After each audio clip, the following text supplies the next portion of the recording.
Hi again. Welcome to the second video, which is the training. So the exciting part of the actual program. Now, as a prerequisite, you'll need the qualification round paper, which is in the Google Drive. So you'll need it along because during the training, what's going to happen is I'm going to show you some information, especially for the theoretical questions. It'll be your task to just analyze some of the information and put the answers in the qualification round paper, just so we can have different answers and a diversity of different viewpoints, which will definitely accelerate, your participation rate and your curiosity rates. That not everyone has the same answer, and so everyone becomes uniquely and diverse with their answers and learn in their own way. So that is what's going to happen. So you can do that as well. And the theoretical questions will be very straightforward to analyze them and to understand which ones there are. So we're going to follow the qualification round paper and just have it with you and answer it. There is a certificate for it becoming digitally typed. So if you're going to digitally type the answers, then that is definitely recommended. But I also recommend you to just write the answers down first on pen and paper, and then make it digital if you want a second certificate. So let's start. So first of all, why are we doing this? Why is Astroport doing this? Well, we have 4 main goals and 4 main things that we do. So our mission is to inspire astronomical youth to innovate in space. And that is why we follow the motto of to raising the astronomical spirits of innovation. So we can spread the fact that space isn't just a study, or it just isn't aerospace or a field. Rather, it's innovation and how humanity uses the fields we have today to reflect it and innovate it in space studies. Now, we're also doing this to increase the rate of innovation between the youth, which means to have them be more interested in becoming scientists or be a part of the science field, and to create innovations whilst being in the science field, which is something that is really important for the goals that are upcoming in the future years. So this is why we do this. And we do this by providing opportunities such as competitions, research, trainings, and expert session exposure, or even expert exposure. We also do this for recruiting students and helping other students reach their goals through space studies and astronomy, including innovation. So we also do this to spread awareness of space by providing space education in the form of camps, free videos, and on our website and on our social media. We currently are starting to be a space technology organization, and we're doing that by developing different technologies that aid to space sustainability, defense, biology, planetary science, and basically all things space that you can think of.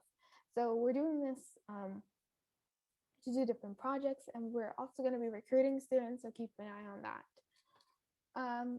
So check out our social media platforms if you'd like to have more details of who we are and what we're doing.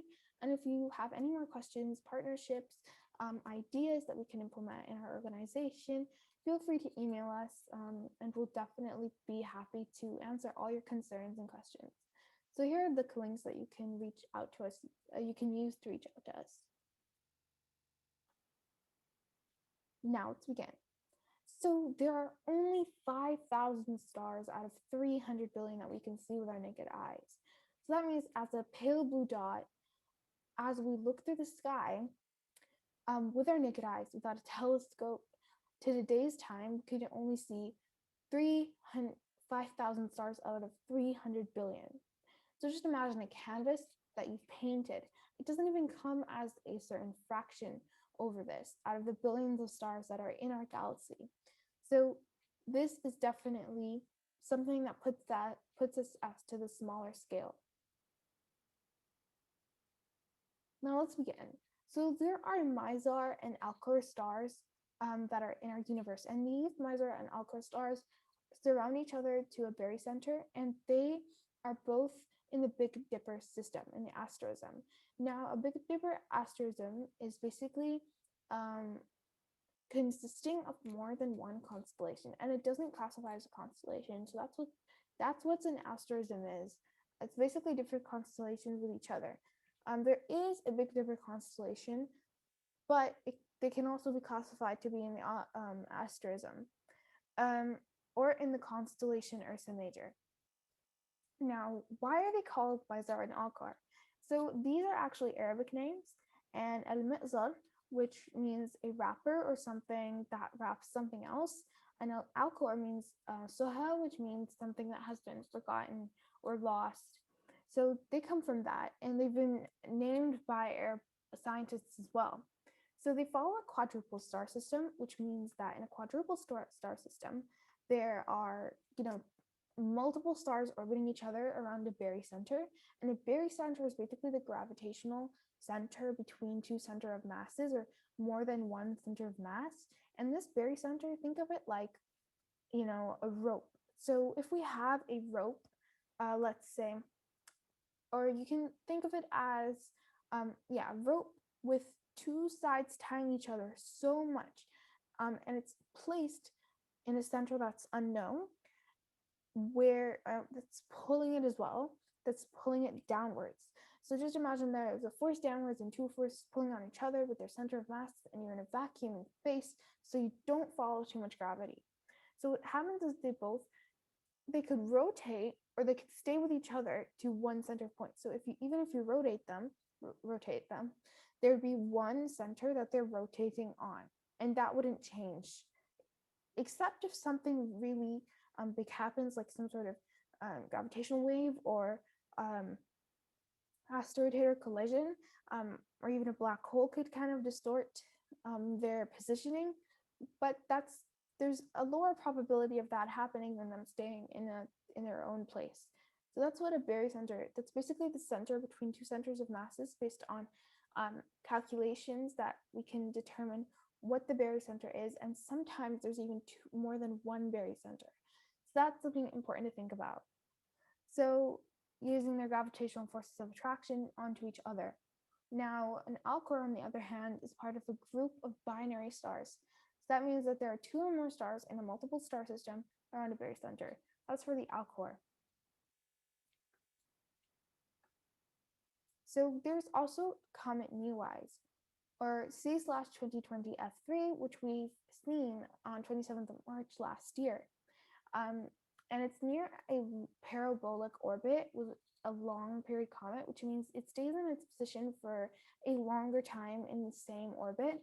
And it was found by astronomers using the Wide Field Infrared Survey Explorer, or the WISE Space Telescope.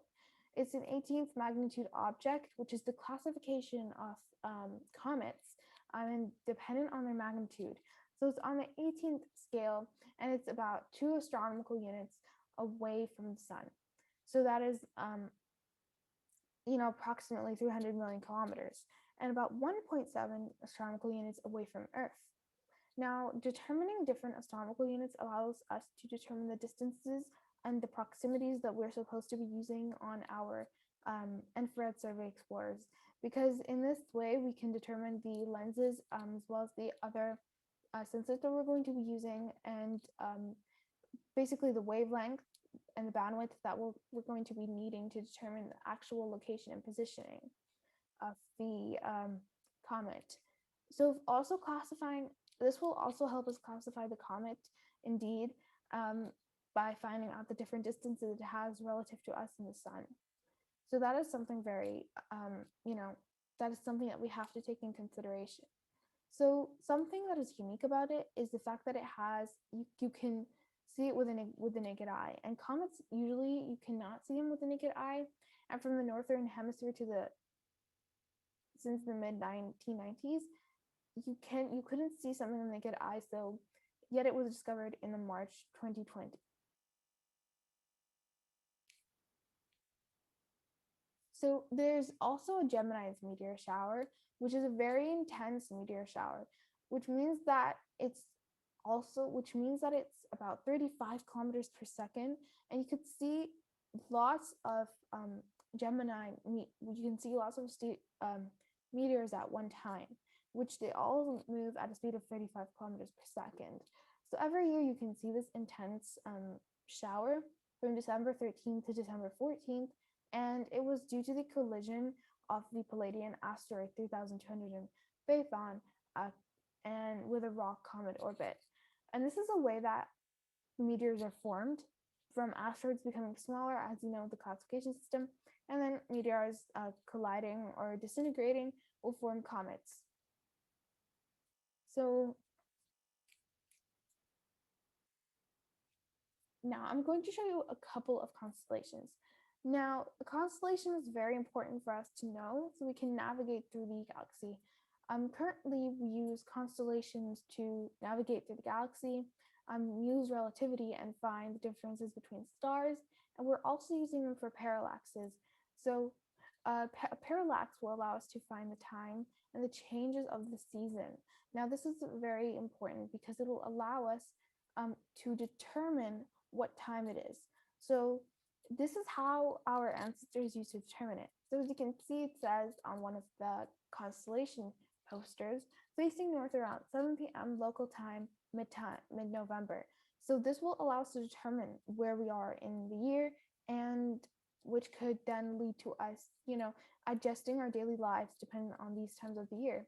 And that's why we used to use these constellations to navigate, and our ancestors, some of our ancestors used to use them to determine prayer timings using the Astrolabe as well. So the Astrolabe could have helped them to use the constellations relative to the sun's position and then determine what time it was. So this is a really important subject. As you can see, we've also talked about asterisms, which are not constellations, but they are a group of constellations together. And as you can see, these are the main known constellations that we know today. So you got Cygnus, Summer Triangle is not a constellation, but that is an asterism. And you've got DRA, Umi, Polaris, which is the constellation, and then Cassiopeia, Cam, Scorpius. Again, Polaris is very famous. It's a very famous constellation that we use regularly because of how bright it is during the day, and how it only appears in some seasons. So we use Polaris for that. So